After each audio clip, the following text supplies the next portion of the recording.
Assalamualaikum warahmatullahi wabarakatuh.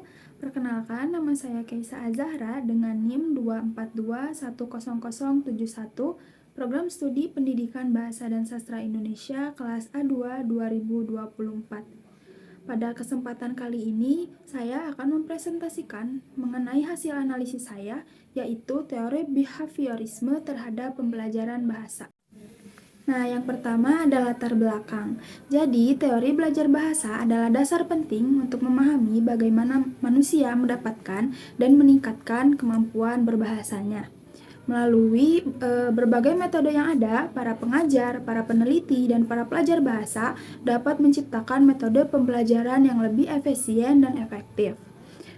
Melalui teori-teori ini, membantu kita mengetahui bagaimana otak manusia memproses bahasa, bagaimana anak-anak belajar bahasa ibunya tersendiri, dan bagaimana orang dewasa belajar bahasa.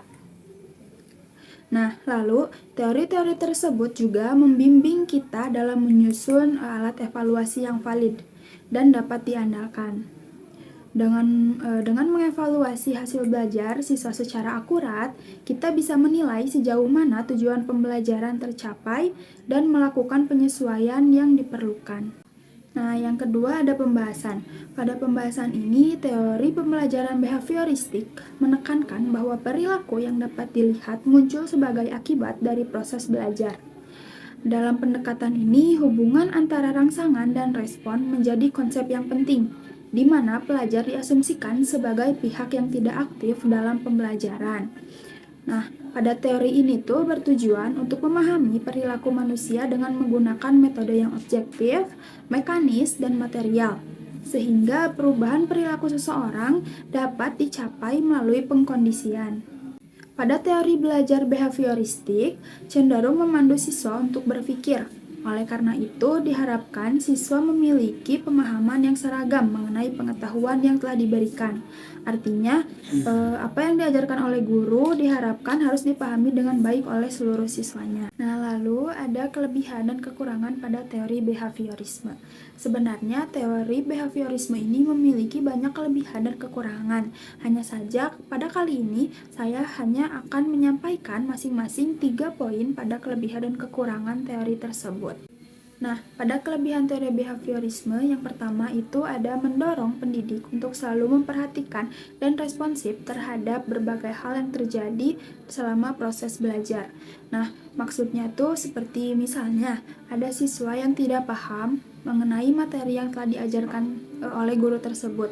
Nah, guru tersebut harus sigap menolong dan memberikan solusi atau bahkan menerangkan kembali kepada siswa tersebut agar materi yang disampaikan tadi dapat dipahami oleh siswa. Nah, poin yang kedua ada dalam kegiatan belajar mengajar, pendidik tidak dilatih untuk memberikan pembelajaran hanya dengan metode ceramah, sehingga siswa terbiasa belajar secara mandiri. Jika siswa mengalami kesulitan, mereka dapat bertanya kepada pendidik yang mengajar. Nah, di sini peran guru itu tidak hanya sebagai sarana untuk pemberi materi saja, tetapi guru juga harus menjadi sarana pemberi solusi sehingga si siswa tersebut bisa melewati kesulitannya dan paham akan materi yang telah diberikan oleh guru. Nah, pada poin yang ketiga itu terbentuknya perilaku yang diinginkan oleh pendidik, menggunakan penguatan dengan memberikan penghargaan kepada individu yang dianggap pantas menerima. Nah, pada poin ketiga ini ketika misalnya guru mengharapkan respon yang terbaik dari muridnya. Nah, dan ternyata ada siswa yang memberikan respon kepada guru tersebut dengan baik sekali atau sangat memuaskan. Maka guru tersebut harus memberikan reward atau penghargaan kepada siswa tersebut yang memberikan respon sangat baik atau sangat memuaskan. Lalu ada kekurangannya. Yang pertama itu ada tidak semua topik pembelajaran dapat diterapkan dengan teori behavioristik. Nah, karena pada dasarnya teori behavioristik ini biasa dipakai pada pembelajaran yang berbasis analisis atau project. Lalu poin yang kedua itu ada dalam pembelajaran siswa hanya berperan sebagai pendengar dan penghafal dari apa yang mereka lihat dan mereka dengar. Nah, cara ini tuh dianggap sebagai metode pembelajaran yang paling efektif bagi siswa. Lalu yang ketiga ada karena siswa bersikap pasif dan tidak mampu mengembangkan imajinasinya, maka ketika menghadapi masalah tanpa bimbingan dari guru, mereka tidak akan mampu menyelesaikan masalah tersebut. Nah, selanjutnya ada pengaplikasian teori belajar behavior. Sebagai contoh, ketika guru menjelaskan suatu materi, kemudian guru tersebut memberikan soal-soal kepada siswanya untuk dikerjakan, dan hal tersebut untuk menjadikan tolak ukur kemampuan seorang siswa. Nah, apabila siswa tersebut dapat mengerjakan soal-soal yang telah diberikan dengan baik, maka siswa tersebut dianggap telah mumpuni dan teori belajar behavior pun dikatakan berhasil untuk diterapkan dalam kegiatan pembelajaran yang telah dilakukan. Nah, selanjutnya ada proses pembelajaran pada teori behavior. Dibagi menjadi 5.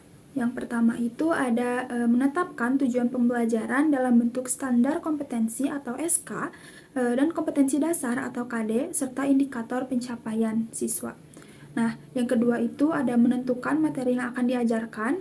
Yang ketiga, merincikan materi menjadi bagian-bagian kecil seperti pokok bahasan, subpokok bahasan, dan lain-lain. Nah, yang keempat itu ada memberikan stimulus dalam bentuk pertanyaan, latihan, dan tugas selama kegiatan belajar berlangsung. Dan yang kelima atau yang terakhir itu melakukan aktivitas pemberian hadiah atau reward, dan sanksi atau punishment. Nah, selanjutnya ada refleksi. Pada refleksi kali ini menyampaikan bahwasanya hasil observasi atau analisis mengenai teori behaviorisme yang menekankan pada rangsangan atau stimulus yang diterima oleh siswa ternyata tidak dapat mewakili seberapa efektifnya teori tersebut. Karena bahwasanya teori ini hanya berfokus pada guru, sehingga membuat peserta didik tidak leluasa dalam mengeluarkan kreativitasnya dan tidak leluasa dalam berpikir serta mengemukakan idenya. Nah, walaupun begitu, teori ini juga sangat baik digunakan untuk siswa yang masih memerlukan kontrol serta dorongan dari guru. Jadi, bagi seorang pendidik diperlukannya adaptasi terhadap berbagai teori serta perilaku siswa, karena siswa memiliki karakternya masing-masing, sehingga diharapkan proses pembelajaran akan lebih sempurna nantinya. Nah, kita sudah pada tahap akhir pada presentasi kali ini, yang berisikan mengenai kesimpulan dan saran pada teori behavioristik. Nah, jadi teori pembelajaran behavioristik menekankan bahwasannya perilaku yang dapat muncul sebagai akibat dari proses belajar. Dalam pendekatan ini, hubungan antara rangsangan dan respon menjadi konsep yang penting. Teori ini bertujuan untuk memahami perilaku manusia dengan menggunakan metode yang objektif, mekanis, dan material, sehingga perubahan perilaku seseorang dapat dicapai melalui pengkondisian. Oleh karena itu, diharapkan siswa memiliki pemahaman yang seragam mengenai pengetahuan yang disampaikan oleh gurunya. Artinya, apa yang diajarkan oleh guru harus dapat dipahami dengan baik oleh seluruh siswanya. Nah, sekian presentasi dari saya. Mohon maaf apabila ada perkataan-perkataan yang salah. Assalamualaikum warahmatullahi wabarakatuh. Dadah!